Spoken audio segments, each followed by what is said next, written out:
తదుపరి రాశి కర్కాటక రాశి. పునర్వసు నక్షత్రం 4వ పాదం, పుష్యమి నక్షత్రం 1, 2, 3, 4 పాదాలు, ఆశ్లేష నక్షత్రం 1, 2, 3, 4 పాదాలు. ఒక రకంగా చెప్పాలి అంటే గనక ఆదాయం 8, వ్యయం 2, అంటే సంపాదన ఎక్కువ ఉంది, ఖర్చు చాలా తక్కువ ఉంది. మరి రాజపూజ్యం 7, అవమానం 3, అంటే ఎక్కువగా పొగిడే వాళ్ళు ఉన్నారు, విమర్శించే వాళ్ళు తక్కువ ఉన్నారు. గురువు మార్చి 30 నుంచి మే 15 వరకు లాభస్థానంలో ఉన్నాడు, అంటే ధన లాభాలు కలుగుతాయి, ఆర్థికాభివృద్ధి కలుగుతుంది. మే 15 వరకు మరి కర్కాటక రాశి వాళ్ళకి ఆర్థికాభివృద్ధి ఖచ్చితంగా కలుగుతుంది. మే 15 నుంచి అక్టోబర్ 19 వరకు గురువు వ్యయస్థానంలో ఉండటం వల్ల ఎక్కువగా ధనము, సంపాదించిన ధనము అధికముగా ఖర్చు అయ్యే అవకాశం కనిపిస్తుంది. అంటే ఎంత తక్కువ ఖర్చు పెట్టాలని చూసినా సరే వాళ్ళు ఖచ్చితంగా ఎక్కువగా ఖర్చు పెట్టే అవకాశం బాగా కనిపిస్తుంది. మరి అక్టోబర్ 19 నుంచి డిసెంబర్ 5 వరకు జన్మంలో ఉన్నాడు, అంటే లగ్నంలో ఉన్నాడు. ఒక రకంగా చెప్పాలి అంటే డెసిషన్స్ నిర్ణయించే విషయంలో మనసు పరిపరి విధాలుగా వెళ్లే అవకాశం ఉంది. ఒక్క నిర్ణయాన్ని త్వరగా తీసుకోలేరు, అంటే వెంటనే ఆలోచన చేసి ఇలా చేద్దాం అనే అవకాశం తక్కువగా కనిపిస్తుంది.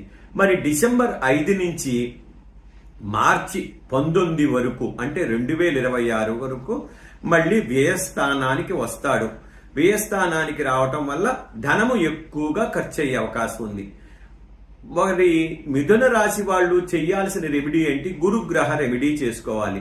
గురుగ్రహ జపం 16,000 బ్రాహ్మణతోటి చేయించుకొని శనగలు దానం చేయడం, గురుక్షేత్రాలు దర్శించడం, మంత్రాలయం, గులగమూడి, మిట్టపాలెం నారాయణ స్వామి, అలానే ముగిలిచెల దత్తాత్రేయ స్వామి, అవధూతల క్షేత్రాలు, దత్తాత్రేయ క్షేత్రాలు మరియు దక్షిణామూర్తి క్షేత్రాలు చూడటం చాలా విధిగా చెయ్యాలి. చేయటం తద్వారా మనకి గురువు అనుగ్రహం పొందే అవకాశం బాగా కనిపిస్తుంది.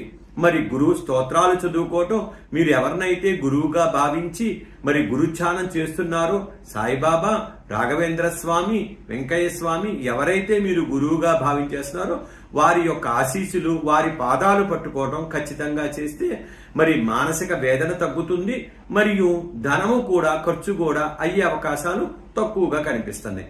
మరి శని గ్రహం మార్చి 30 నుంచి 19 మార్చి 2026 వరకు నవమంలో ఉండటం వల్ల, అదృష్ట స్థానంలో ఉండటం వల్ల కర్కాటక రాశి వారికి ఆలస్యంగా పనులు జరుగుతాయి. ఏదైనా అనుకోండి పని వెంటనే జరగదు.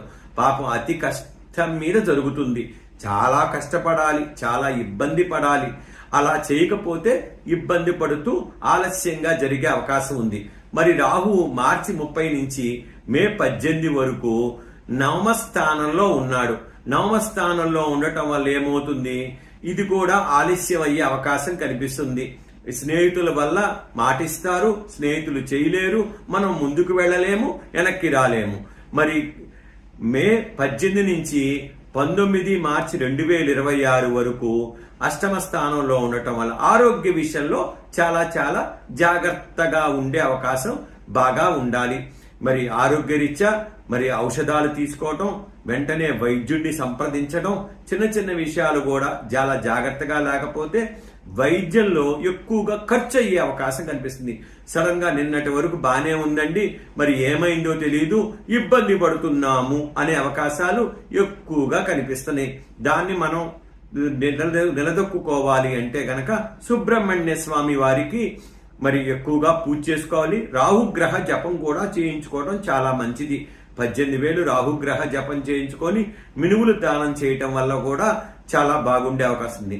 కేతువు మార్చి 30 నుంచి మే 18 వరకు తృతీయంలో ఉండటం వల్ల సోదరీమణుల విషయంలో ఆత్మవిశ్వాసంలో కొద్దిగా ఇబ్బందులు రావచ్చు.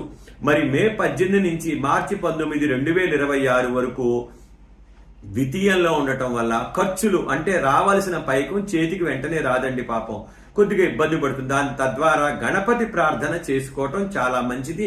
గణపతి యొక్క ఆశీస్సులు కావాలి, గరికతో పూజ చేయించుకోండి, సంకటనాశన గణేశ స్తోత్రం చదువుకోండి, సంకటహర చతుర్థి వ్రతాలు కూడా చేసుకోవటం మంచిది.